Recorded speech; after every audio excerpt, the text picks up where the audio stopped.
The death of over 100 mental patients at the hands of the ANC government in Gauteng is the single most indicator post-1994 of the astoundingly shallow pit levels to which the former liberation movement has sunk. We can all stand here and speak from a detached position, play politics and try escape responsibility. But the reality of the matter is that more than 100 South Africans who had the misfortune of being mentally diseased perished at the hands of a democratic state.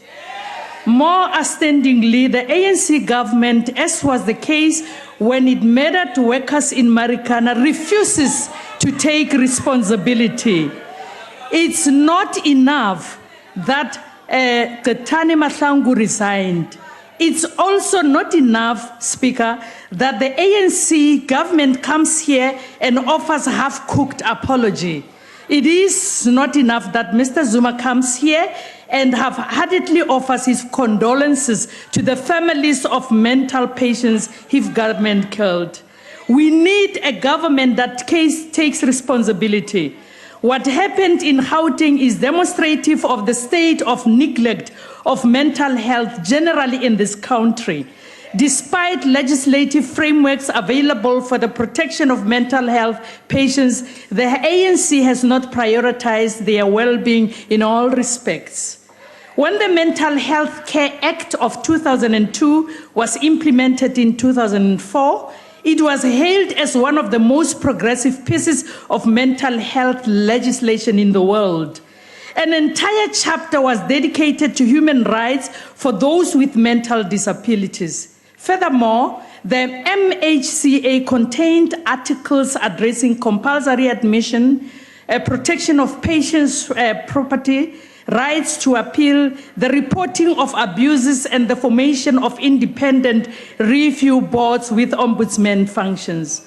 It also highlighted several important principles, including the use of the minimum possible compulsion, the importance of not just treatment, but also rehabilitation and reintegration. So what we found in Gauteng is not just complete disregard for well-being of other human beings, which the ANC government has carefully built its reputation on recently, but the conduct borders on rabid illegality perpetrated with sheer impunity by people who think their hold on political power grants them license to maltreat South Africans.